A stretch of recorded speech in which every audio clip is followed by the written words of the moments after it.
libertara, seremos verdaderamente libres.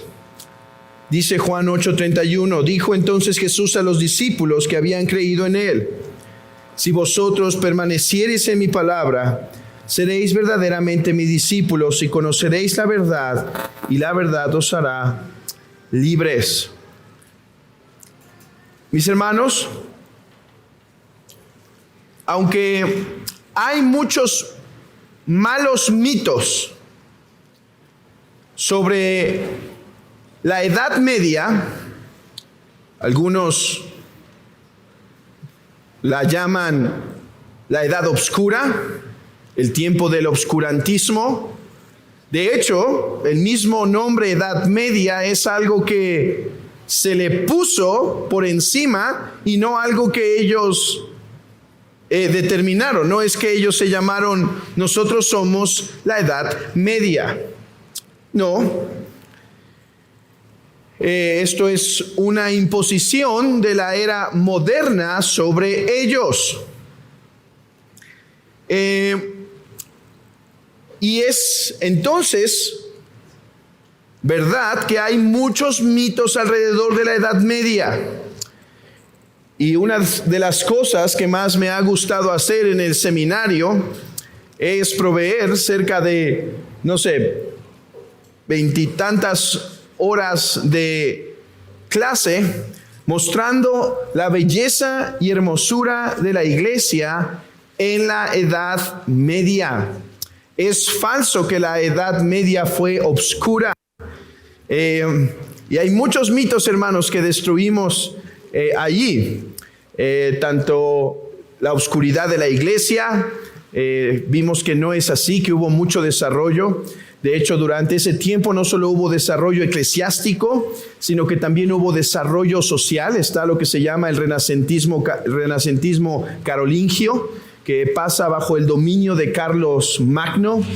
Es cierto, hubo muchas guerras, pero ninguna época en la historia de la humanidad ha sido diferente. Es cierto, hubo tales seres como los vikingos, pero para sorpresa de muchos, no tenían cascos con 2 cuernos, no eran altos, sino chaparritos, y no eran esos seres casi mitológicos en fuerza, en violencia. De hecho, varios incluso reyes llegaron a ser mucho más violentos que los vikingos. Los vikingos simplemente fueron un tipo de piratas, y se ha descubierto por el análisis de ciertos fósiles que estos incluso eran chaparritos.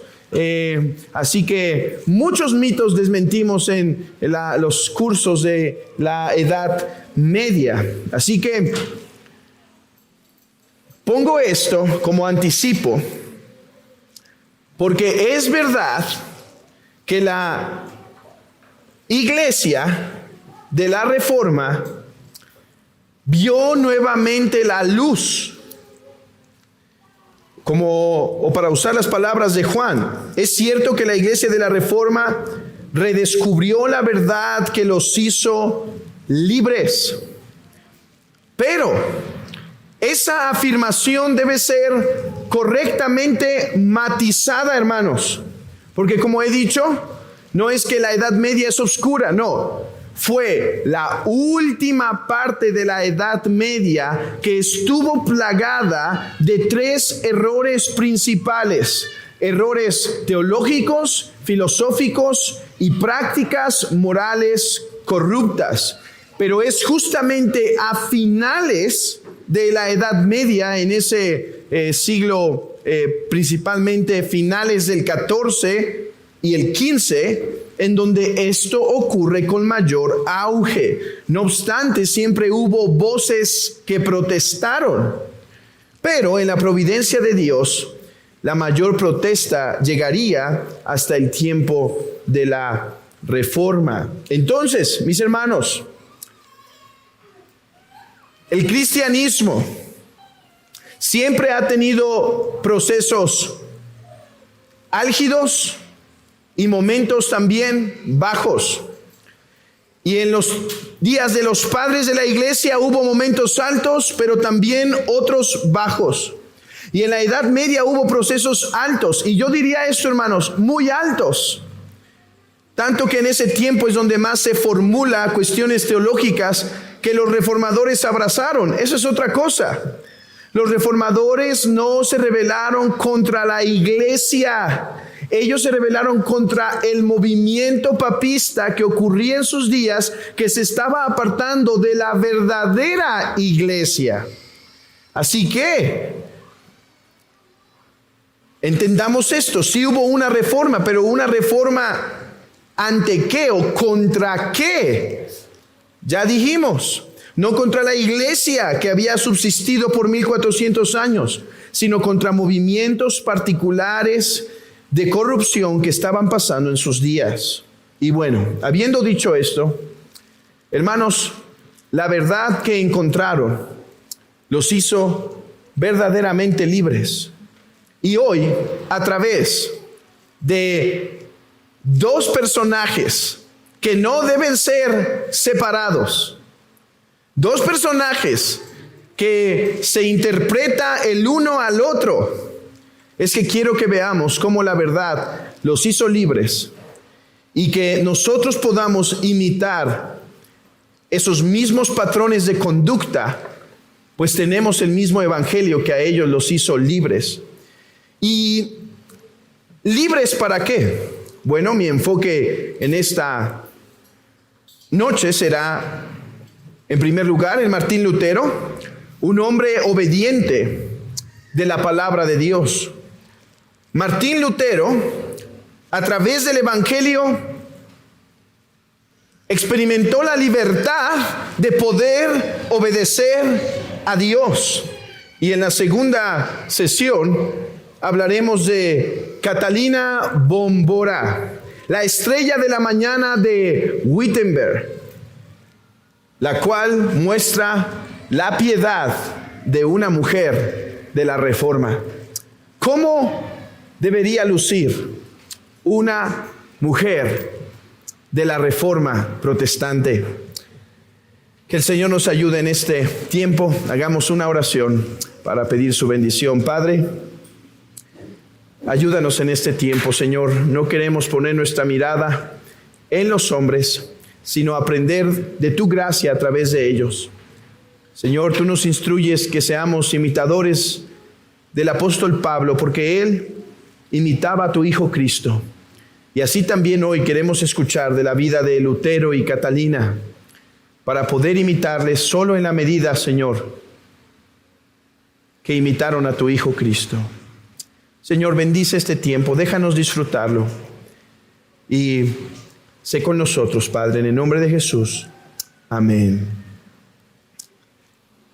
Martín Lutero, un hombre obediente de la palabra de Dios, o un hombre libre para obedecer a Dios. Mis hermanos, todos somos hombres débiles y llenos de fallas. Y cuando hablamos de los grandes héroes de la fe de la iglesia, esto sigue siendo verdad. Martín Lutero fue un hombre plagado de debilidades, plagado de faltas. Una muy evidente fue su temperamento irreconciliable.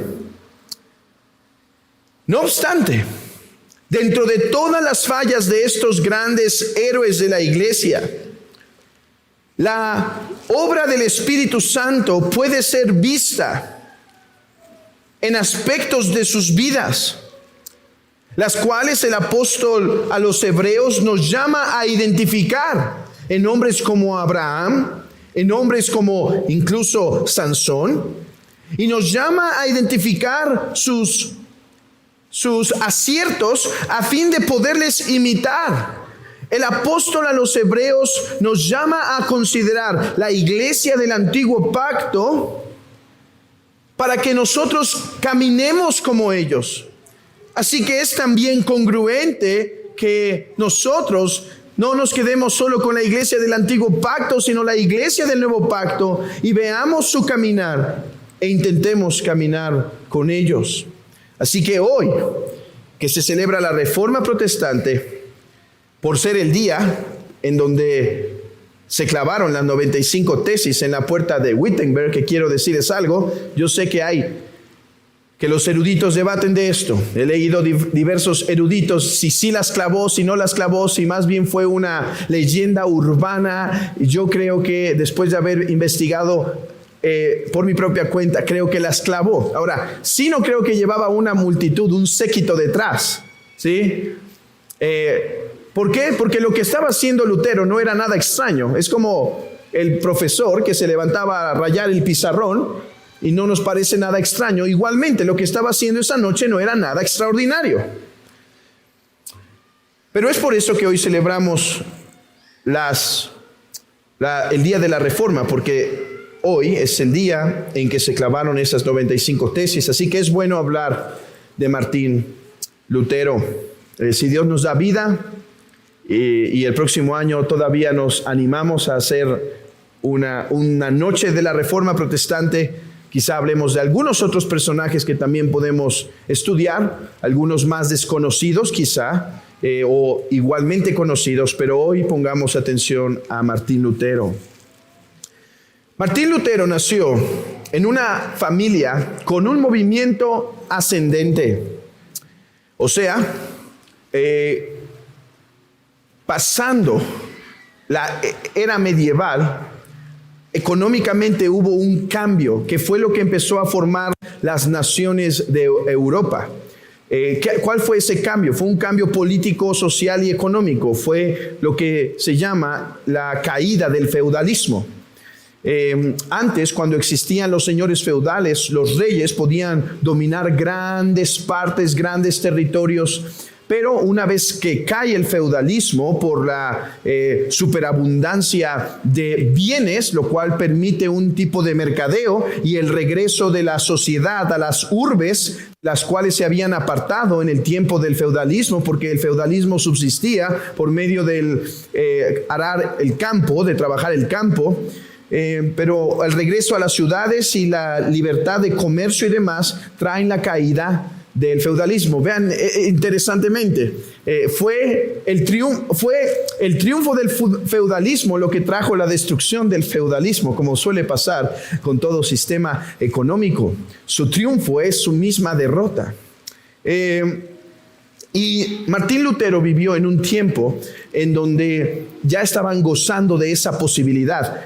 ¿Cuál? Ascender socialmente. Antes en el feudalismo, si tú nacías agricultor, morías agricultor. Si nacías caballero, porque caballero en ese tiempo no era un hombre con buenos modales, sino un caballero era a veces lo contrario, era un hombre que batallaba en las guerras por un señor feudal. Entonces, a favor de un señor feudal. Entonces, en este tiempo, esto ya empieza a ser posible del cambio a través del comercio, a través de lo que ustedes quizá han escuchado que se llaman los gremios, esas organizaciones en donde se podían hacer y especializar en artefactos, ¿sí? Bueno, Lutero nace en medio de este contexto, una familia que está ascendiendo socialmente. Su abuelo, Heine Luther, no Lutero, Luther, con D de dedo, Luther, fue un agricultor exitoso, el Mogra, a unas millas de Eisenach. Su padre Hans fue minero, que en aquellos tiempos significaba todavía más movilidad, tanto geográfica como social. Deben saber que el nombre de Lutero fue muy variable. Por ejemplo, se puede pronunciar desde Luther, Loder, Luther, Lotter, Luther, Lauter. Pero en 1517, si no me equivoco, es cuando decide ya mantener este nombre más fijo y lo mantiene estable como Luther, como nosotros lo conocemos hoy, Lutero.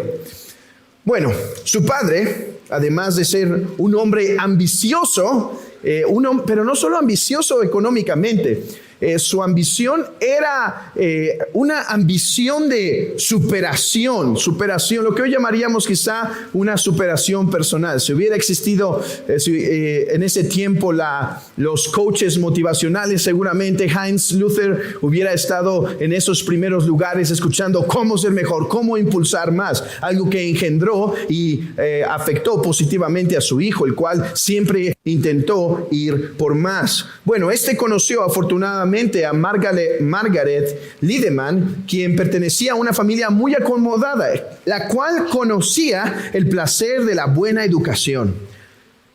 Ahí es donde nace Lutero.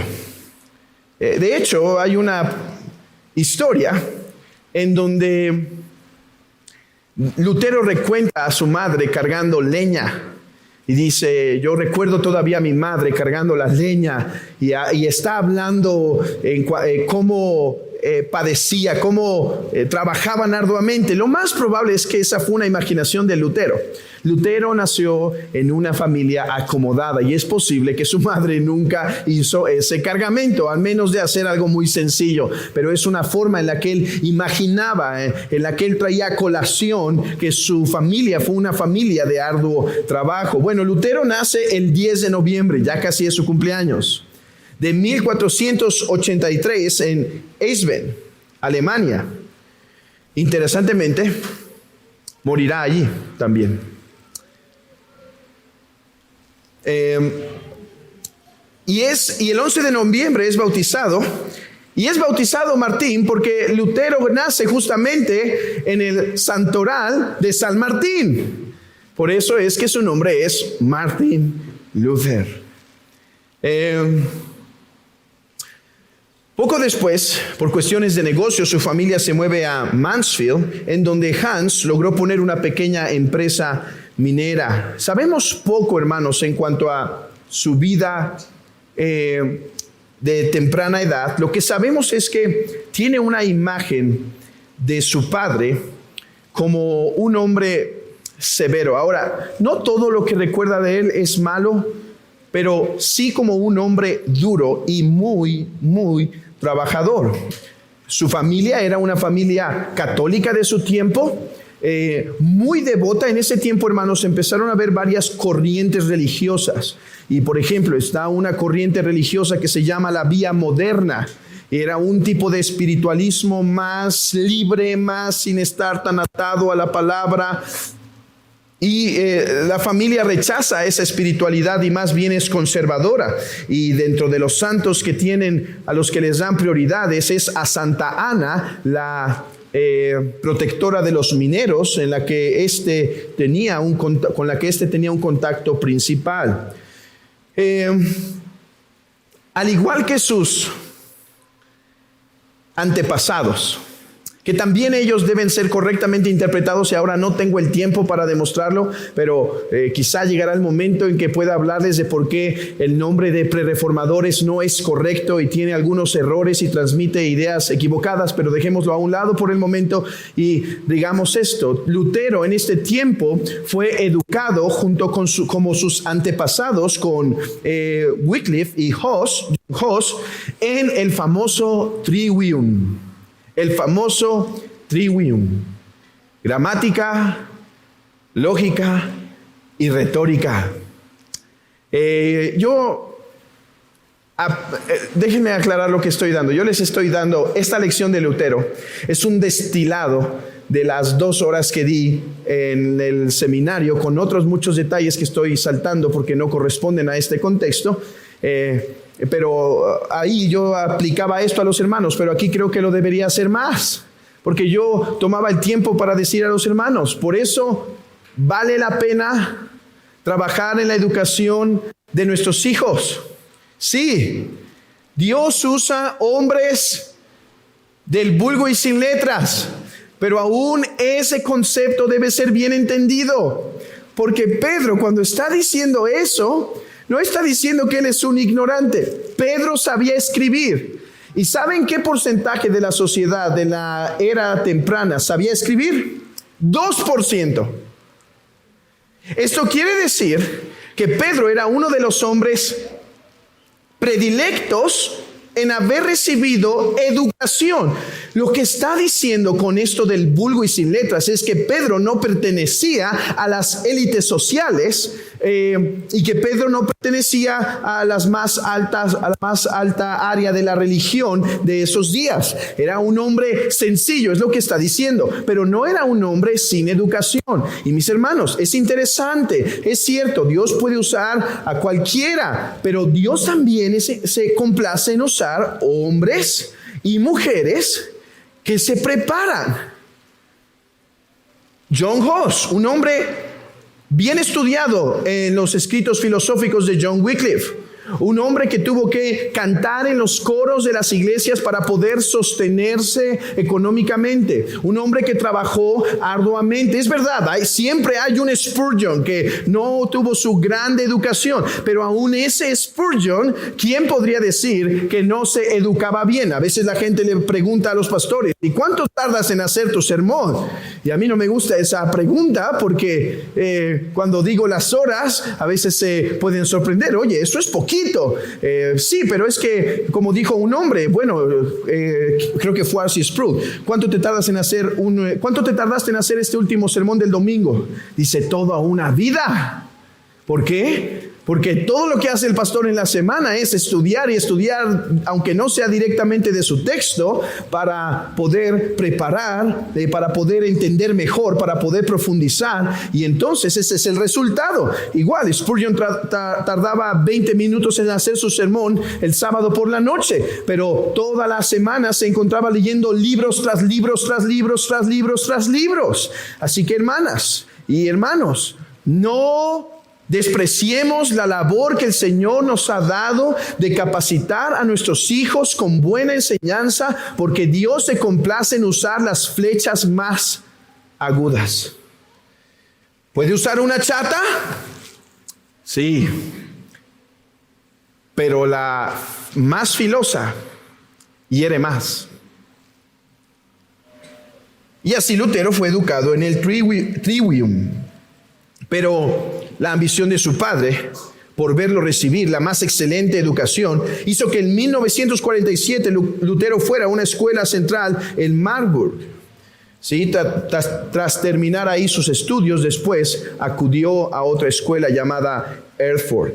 Bueno, pasemos de Lutero el joven estudiante a Lutero el monje. La Universidad de Leyes, que se llamaba Paraíso del Cielo, estaba muy cerca de un monasterio agustiniano, el cual era conocido por su rigidez en la práctica y su profundidad teológica, en donde un hombre que quizá del cual ustedes han escuchado, que se llama Johann von Staupitz, era el rector principal, un agustiniano, todavía un hombre metido dentro del pensamiento de sus días. Todavía era un hombre que favorecía la penitencia y demás, pero que enfatizaba la gracia. Era un resurgir de la escuela de la gracia de Agustín. Y bueno,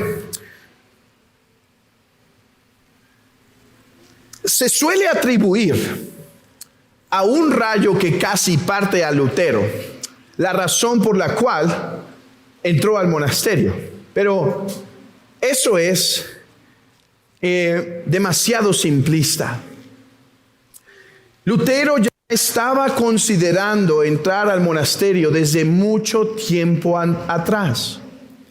De hecho, cuando él se lo comenta primero a su padre dice que en lo absoluto, que jamás dejaría la carrera de leyes por la cual él había trabajado tanto para que su hijo pudiera tener esa buena educación. Ya lo había estado considerando. Bueno, pasa el evento del rayo, pero hermanos, incluso si ese hubiera sido la única razón, cuando él llega al monasterio y se presenta 15 días después de que casi el rayo lo parte, entonces sus investigadores, o sea, los que iban a hacer el examen, los que iban a hablar con él, lo hubieran rechazado de facto. Porque Cuando alguien hacía una promesa a un santo en medio de gran crisis, se consideraba un voto inválido y no iban a permitir que un monje que tenía miedo a un rayo, o una persona que tenía miedo a un rayo, se hiciera un monje, el cual terminaría abdicando por las dificultades que implica la vida monástica. Por lo tanto, es absurdo pensar que solo fue por eso. No, Lutero tenía otra razón en su corazón. Lutero estaba, parece que despertando a un deseo de conocer cómo estar en paz con Dios. Ahora, claro que el rayo tuvo algo que ver, porque hermanos, no estoy diciendo que el rayo no tuvo nada que ver, es parte de la historia y así lo cuenta el mismo Lutero. Pero, pongámoslo en su lugar, el rayo más bien le permitió a Lutero, escuchar la voz de Dios. Hermanos, él no era un moderno como nosotros. Nosotros hoy vimos rayos y ¿qué pensamos? Regrésate a la casa o corre porque se está poniendo dura la estática en el cielo. No, Lutero decía, seguro Dios está molesto con su pueblo hoy. Lutero sabía que Dios hablaba a través de los medios, ¿sí? Dios trabajaba y hablaba a través de los medios naturales. Él no era un hijo de la modernidad como nosotros.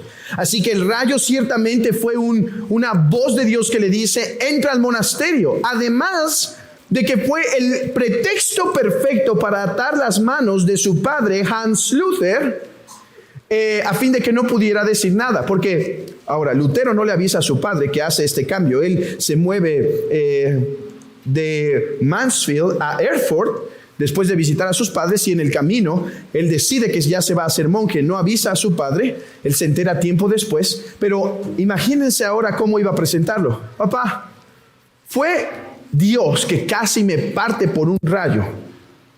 Si me quieres sacar y te quieres oponer, no te opones a mí, te metes con Dios.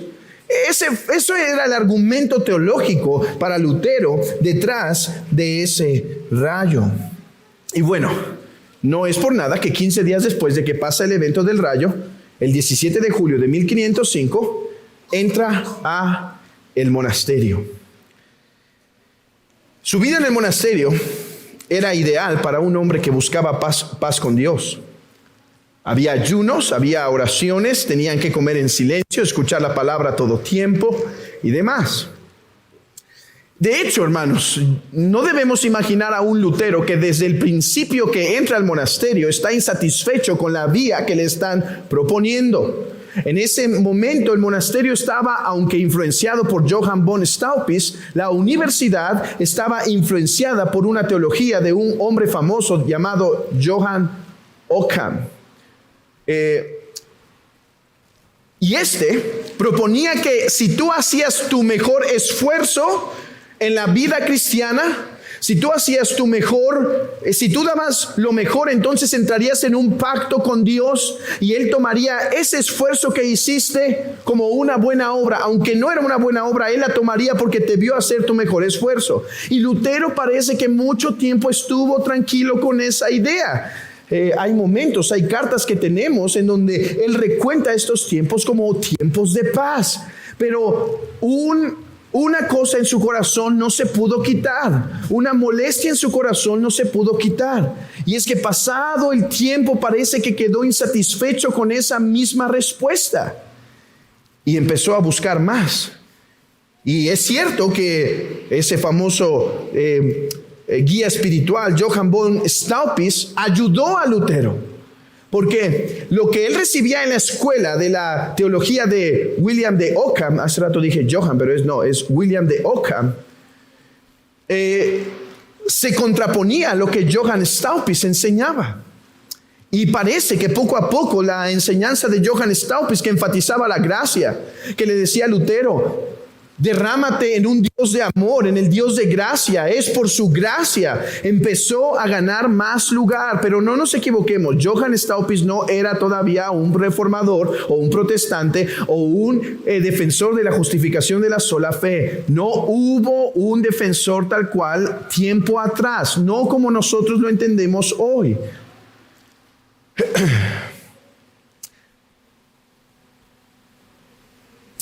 Tiempo después, Johann Staupitz anima a Lutero a que para calmar sus ansiedades vaya a enseñar a la Universidad de Wittenberg, que Frederick III acababa de inaugurar. Era una nueva universidad y querían un maestro del calibre de Lutero, así que logran que él vaya para allá. Y aquí es donde se encuentra o escuchamos de esas grandes angustias. Dice, era demasiado estricto en eso. Yo realmente crucifiqué al Señor. No fui un mero observador, sino que ayudé a cargarlo y a perforar sus manos y sus pies. Que Dios me perdone por haberlo confesado abiertamente. Esta es la verdad. El monje más piadoso es el peor sinvergüenza, porque niega que Cristo es el mediador y sumo sacerdote y lo convierte en un juez. Y es aquí cuando dice que si un monje iba a ir al cielo, era él. O sea, era un hombre sumamente devoto y empezó a ser tan devoto con tal de encontrar la paz con Dios. Pero nada de esto le ayudó. No obstante, su acercamiento con las Escrituras, las cuales tuvo que estar enseñando frecuentemente como maestro de la página sagrada en Wittenberg, llevándolo en los Salmos, en Romanos, en Gálatas y en Hebreos, ayudó, así como la consejería de Johann Staupitz, para que la luz brillara en el corazón de Lutero. Y aquí es donde tenemos el famoso recuento de la experiencia de la torre. Así se llama, la experiencia de la torre. Ahora tengo que decir algo. Cuando me encuentro contando la historia de la Reforma y casi todo tipo de historia, mientras voy dando lo positivo, lo que sí pasó, tengo que ir diciendo lo que quizá no pasó e irnos limpiando de los mitos poco a poco a través de ir a las fuentes. Y bueno, es probable a ver, déjenme explicar qué es la experiencia de la torre.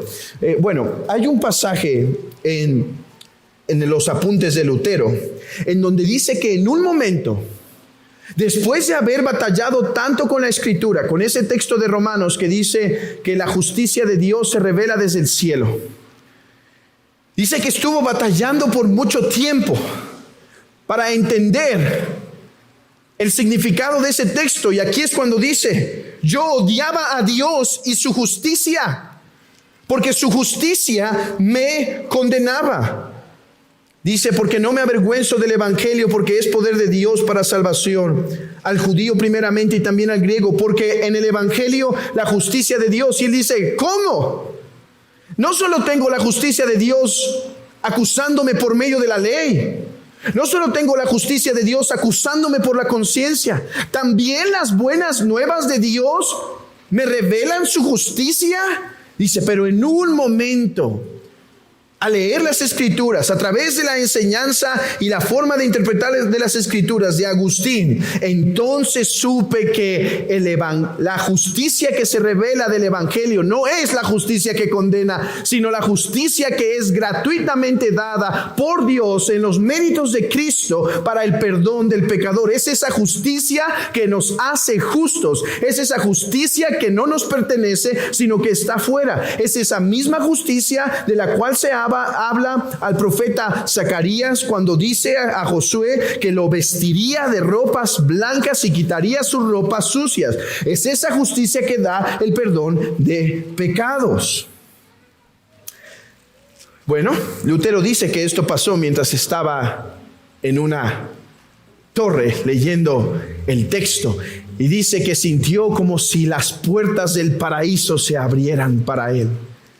Es muy probable que lo que está haciendo Lutero aquí es simplemente reflexionar o contar su historia a través de la lengua de otros. Está tomando de la tradición del pasado, de la misma tradición de Agustín. Han escuchado, ¿no? Que Agustín cuenta que mientras estaba en un jardín, abrumado por sus pecados, condenado por su lujuria, escucha que se decía, tole lege, toma y lee. Y entonces dice que abre la Escritura en Romanos capítulo 13, versículo 5, y dice, ya no anden en fornicaciones y demás, sino vestidos como hijos de luz, creo que es el texto. Y entonces dice que su corazón brilló. Es muy probable que también Agustín está narrando su experiencia a la luz de otro evento anterior.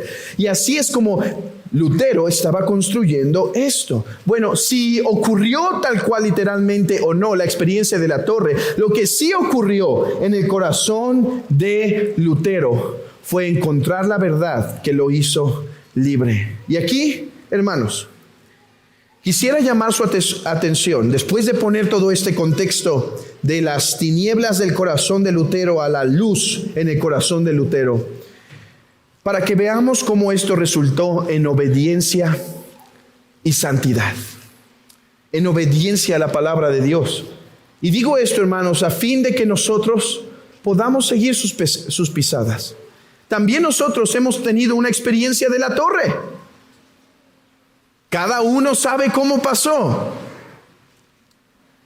Pero todos pasamos en un momento en donde el evangelio brilló en nuestros corazones. Dice el apóstol Pablo en 2 Corintios, que el Dios que resplandeció, que mandó que en las tinieblas resplandeciese la luz, es el que ha resplandecido en nuestros corazones por medio del evangelio. En la faz de Jesucristo ahora nuestro corazón ha recibido luz, también el de Lutero. Ahora, veamos su obediencia e intentemos imitar su fe. ¿Cómo se manifestó esto? Lutero entendió, ya sea que esto pasó antes o después, porque algunos creen que pasó antes de que clavara las 95 tesis, otros creen que pasó después de que las clavó. Yo creo que fue después de que las clavó, pero ya vemos un Lutero obediente a la palabra de Dios. En las 95 tesis que clava en la puerta de Wittenberg en 1917. Lutero estaba indignado.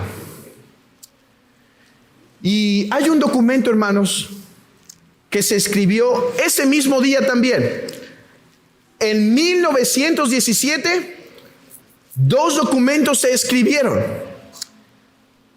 Y todos conocemos el primero de ellos, las 95 tesis.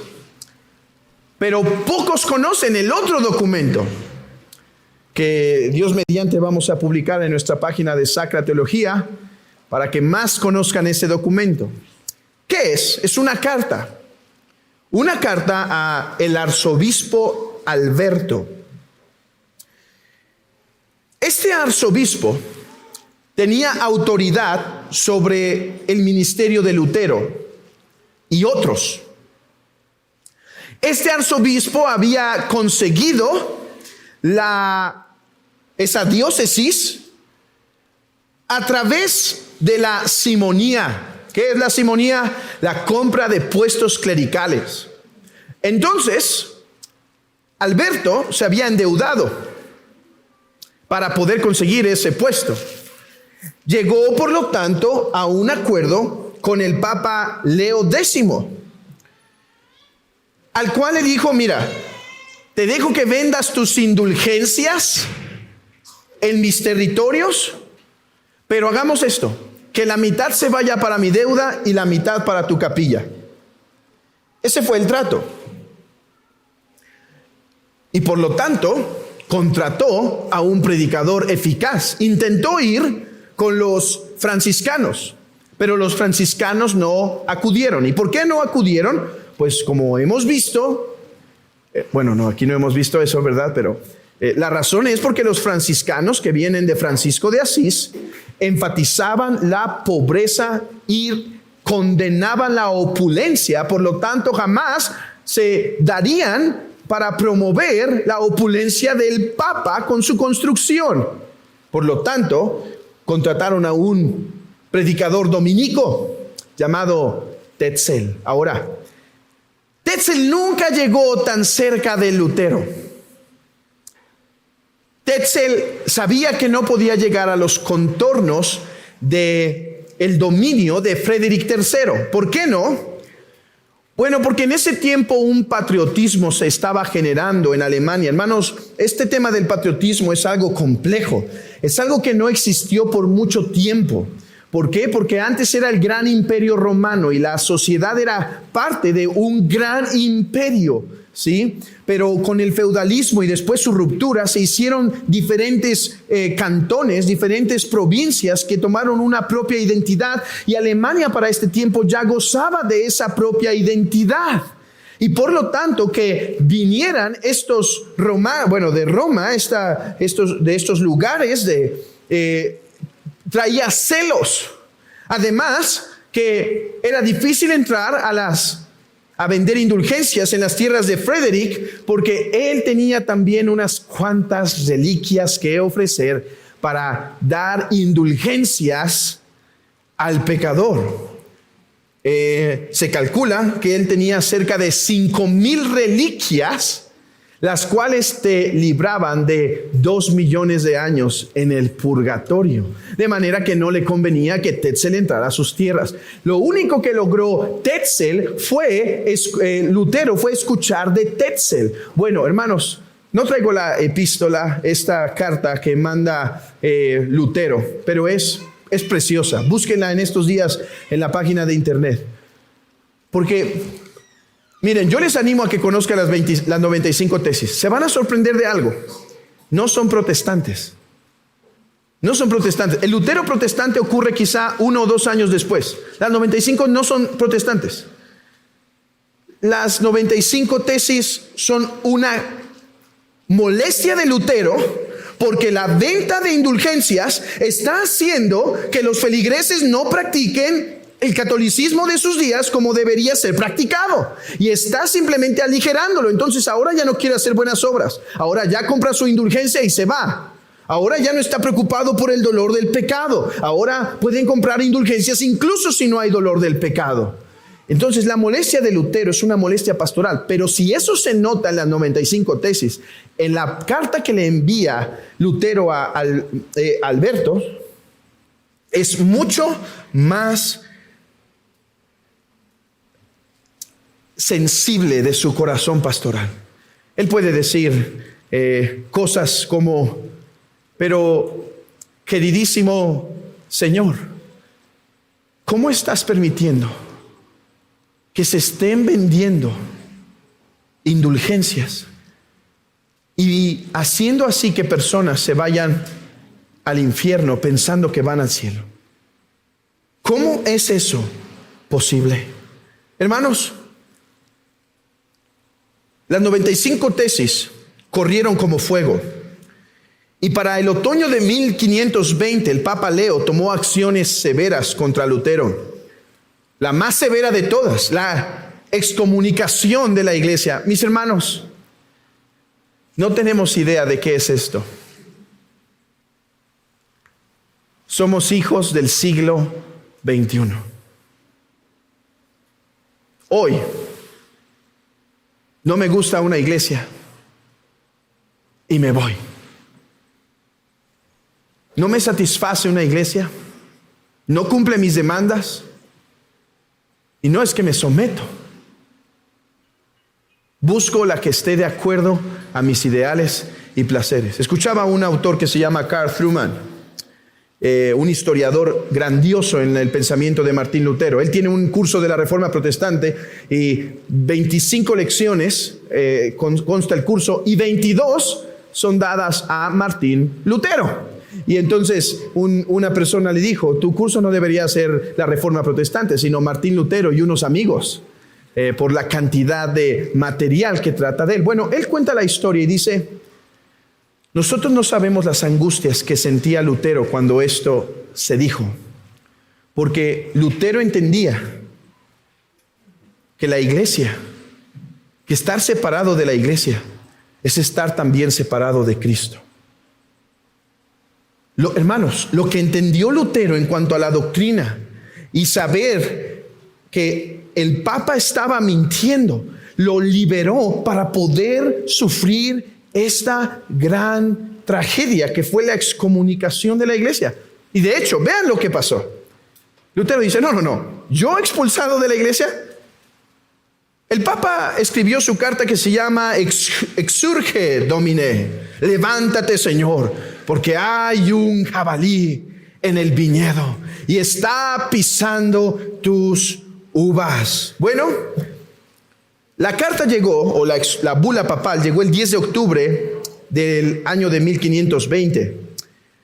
Para eso entonces Lutero escribió un amable tratado que se llama, como solía escribir amablemente, en contra de la maldita bula del anticristo, en donde Martín Lutero excomulga al Papa.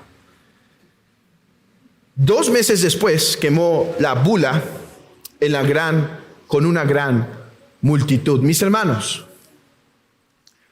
conocer la doctrina, conocer la esencia de la doctrina verdadera, llevó a libertad a Lutero para oponerse a quien fuera necesario.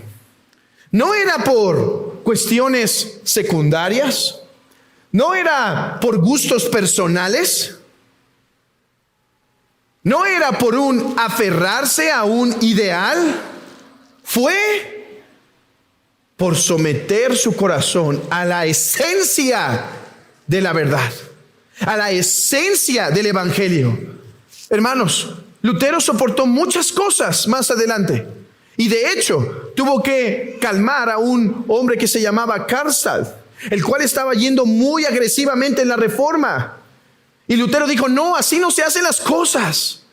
No debe ser tan agresivo. Estás dañando las conciencias. Tenemos que ser pacientes en las cosas que no son primarias. Y saben, de hecho, Lutero tiene que esconderse en un tiempo en donde cuando lo secuestra Frederick III y se esconde en una ciudad. Y cuando se llama ahí John Junke, es el nombre que se pone. Y bueno, después regresa a Wittenberg, después de la dieta de Worms. Ahorita la veremos tantito. ¿Y saben qué ocurre en esa primera predicación que da? Llega vestido con su hábito de monje. ¿Por qué? Porque Lutero era un reformador pastoral. Él dijo: no se trata de lastimar a los feligreses, tenemos que ir poco a poco. Yo sé, Karlstadt, ya deberíamos darle tanto el pan como la copa, porque en ese tiempo solo se daba el pan. Pero tienes que saber que la reforma se va a ejecutar en la iglesia por medio del poder de la palabra. Esta es la que los hará libres. Carlos V, en ese tiempo había justamente elecciones, por llamarlo así, y logra quedar en el poder. Y entonces se iba a celebrar una dieta en Habsburgo. Y Carlos V sabía que el problema religioso de Lutero tenía consecuencias políticas. ¿Por qué? Hermanos, en ese tiempo la política y la iglesia eran inseparables en un sentido. Pero deciden hacer esta celebración. Y aquí es donde ocurre la famosa dieta de Worms. El 17 de abril se celebró el juicio para Lutero. En la sala estaba el hombre más poderoso del mundo, Carlos V, y con él muchos hombres de la misma envergadura. Lutero lo miraba al frente. Hermanos, solo la verdad que libera el corazón puede hacer a los hombres oponerse o levantarse incluso contra los hombres más poderosos del mundo. Nuevamente, delante de él estaba Carlos V, o en otras palabras, una hoguera. Sí, había un salvoconducto. También hubo un salvoconducto con John Hus cuando lo empalaron y lo terminaron quemando hasta dejarlo en cenizas. Él sabía que el salvoconducto era lo mismo que nada.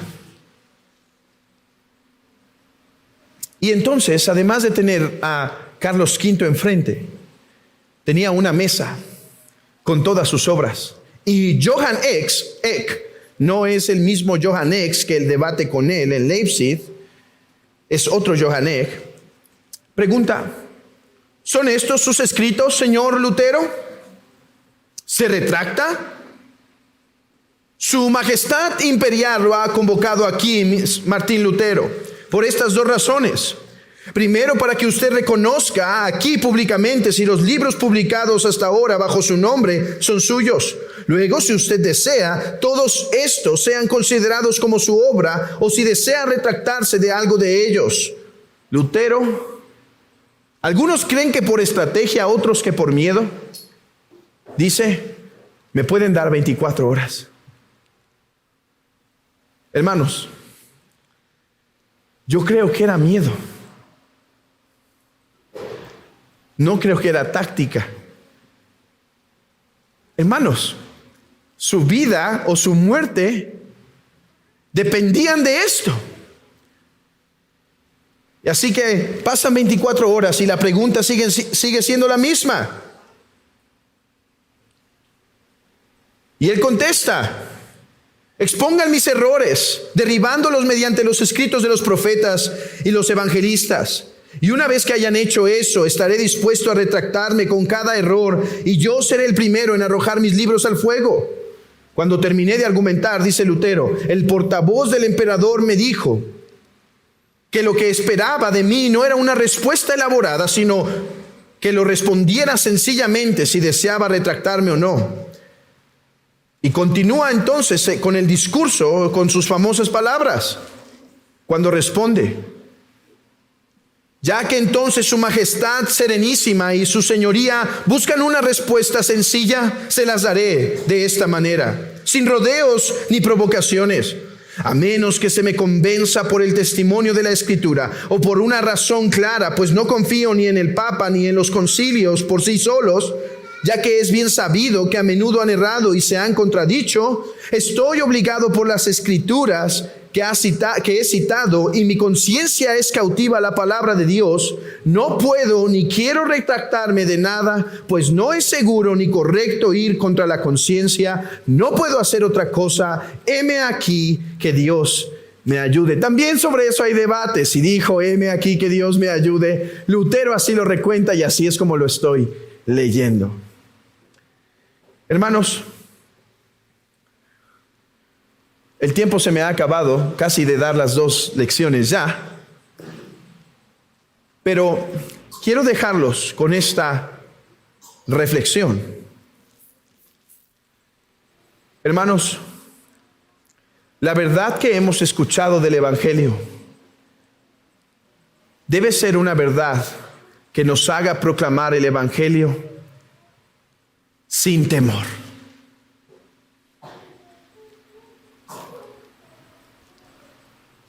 Aquello que debería estar en nuestras bocas debería ser el Evangelio y su poder, porque eso es, hermanos, lo que libera y lo que nos lleva a obedecer. De hecho, ¿cómo podemos ver la obediencia de Lutero a Dios?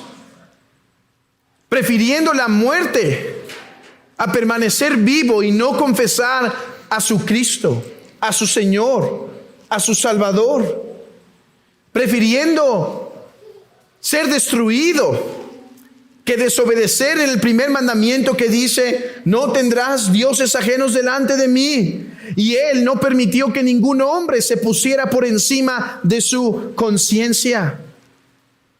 Después esto lo hizo llevar a obedecer más a Dios y a desobedecer más a los hombres. Pues como he dicho, después de esto es secuestrado en el camino y es llevado a Warburg, en donde toma el nombre de Junker Georg. Y ahí traduce la Escritura, algo prohibido, algo ilegal. Pero él estaba dispuesto a arriesgarlo todo porque la verdad lo había hecho libre. Mis hermanos, está bien ver a estos hombres y decir: fueron de gran envergadura.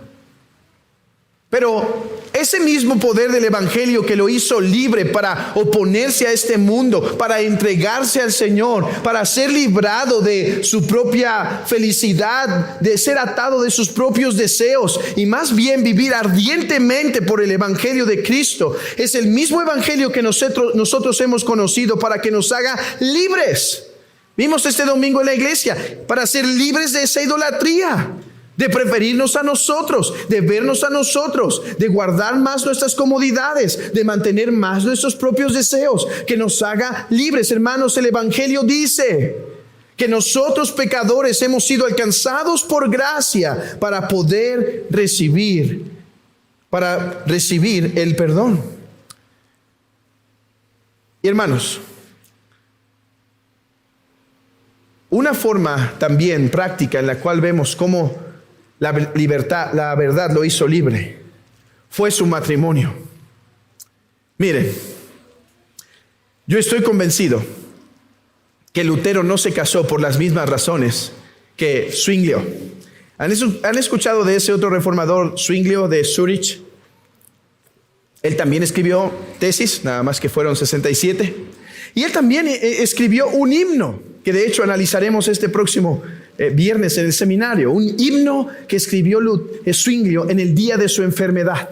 Estaba muy enfermo y escribió un poema. Era un hombre muy lírico. También Lutero, cuando una vez que iba también en camino, se encajó una navaja y tuvo que estar recostado mucho tiempo y tomó la flauta y vio que era muy bueno en eso.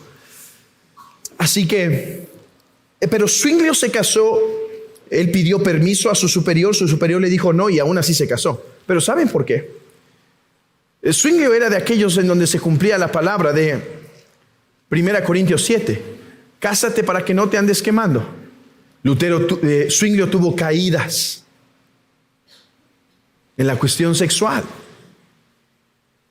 por el celibato, que eran comunes en ese tiempo. El pastor hacía votos de no casarse, pero no de mantenerse casto. Y era bien sabido que los niños que corrían alrededor de su casa, de la señora que le ayudaba, eran propios.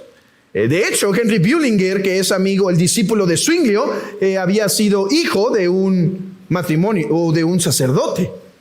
Y varios reformadores fueron hijos de sacerdotes. Eso era aceptado. Y en el tiempo lo que hizo Zwinglio no era algo extraño, era algo común. Pero Lutero no.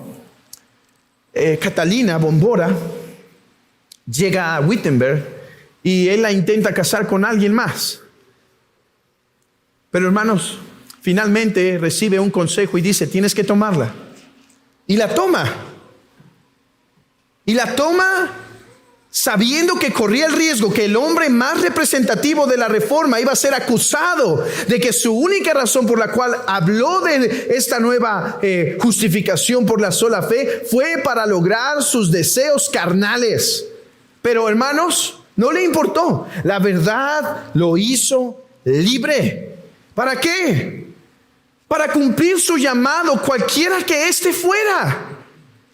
Porque hermanos, el evangelio no solo nos dice que tenemos perdón con Dios, sino que nos dice que cualquiera que sea nuestra vocación, con esa agradamos a Dios y no tenemos que convertirnos en los salvadores del mundo, en los evangelistas o misioneros o los grandes hombres de la historia para agradarle. Que incluso el hombre que es fiel en sus labores como padre, como esposo, agrada al Señor. Y así es que Lutero vivió en una casa hermosa. De hecho, algunos comentaristas comparan que aunque Zwinglio anhelaba casarse, parece que tuvo un matrimonio seco, no habla nada de ella. Contrario a Lutero, que escribe cosas tan lindas de su esposa, que escribe casi poemas respecto a ella. Porque la verdad hace libre a Lutero y a Catalina Bombora, la cual su corazón fue librado para entender que la forma en la que agradaba a Dios no era encerrada en el monasterio, viviendo para Él, sino sirviendo a su familia y a su prójimo hasta el fin. Hermanos, la verdad nos hace libre para obedecer. La verdad nos hace libre para enfrentarnos a los hombres. La verdad nos hace libres para enfrentarnos a los falsos mandamientos de los hombres. La verdad nos hace libres para cumplir nuestra vocación. Ahora, Lutero mostró su humanidad, no solo a través de su mal carácter. Calvino llegó a decir algo así: debemos y lo tomaremos tal como es. Sí, sé que tiene un carácter pésimo, pero así lo debemos soportar, porque Él nos devolvió el Evangelio. Sí, fue un hombre duro, pero quizá fue ese mismo desbalance de carácter que lo hizo capaz de enfrentarse a esos. Bueno, Lutero muere el 18 de febrero de 1546, cuando después de haber escrito a su esposa en San Valentín. ¿Cuándo? En ese tiempo no vendían globos en las calles, ni rosas, ni nada, hermanos. San Valentín realmente era una celebración de un santo, ¿sí? No sé cómo llegó después a unirse con Cupido, que Cupido es una historia griega, de hecho, y no tan divertida. Pero así pasa en la sincretización. Lutero escribe, esta carta es conmovedora, ¿sí? Cada vez que la leo, me imagino a Lutero, y él había llegado a su lugar natal de donde nació, porque había unos condes, unos señores de poder que no se podían poner de acuerdo en cuestiones económicas. Y entonces Lutero va para ayudarles. Parece que todo sale muy bien, y él escribe esto a su señora Katy, porque así la llamaba, señora, porque esa mujer lo sabía cómo mantener en cintura, y así le llamaba. En español no suena tan fuerte, pero la idea es como Milord Katy. Y también porque Katy en alemán suena muy semejante a cadena. Entonces, mi señora, la cadena. Y él dice esto. Él dice, estoy pronto a regresar contigo a casa para verte. El Señor me ha prosperado en mi obra. Y no regresó. No regresó. Él muere con su esposa. Sí llegó a casa, pero a otra. Y dicen que Katy, fíjense esto, hermanos, y esto es algo que caracterizó su vida de Catalina Bombora, que cuando escuchó que Lutero había muerto, lo que se lamentó fue no haber estado ahí para poderlo socorrer. Porque en última instancia, hermanos, Lutero era un hombre ya libre. Su querido acompañante le preguntaba, ¿estás seguro que mantienes esta doctrina hasta el fin? ¿Estás seguro que no quieres retractarte y llamar a un sacerdote para que te confiese? Y él dice, estoy seguro de quién he creído. La verdad lo hizo libre para poder morir incluso en paz. Hermanos, me lamento tanto como tengo que contar esta historia de la vida de Martín Lutero, porque tengo que resumir tanto, cortar tanto. Y además, pero quiero que sepan algo, incluso si tuviéramos más tiempo, dijo un autor, poder conocer al hombre y a la persona de su vida mejor de lo que permite una investigación académica es lo que desearíamos, haber conocido a ese hombre que dio su vida por el Señor. Mis hermanos, oremos y que el Señor nos permita vivir con libertad para poder obedecer a nuestro Señor en aquello a lo que nos llama.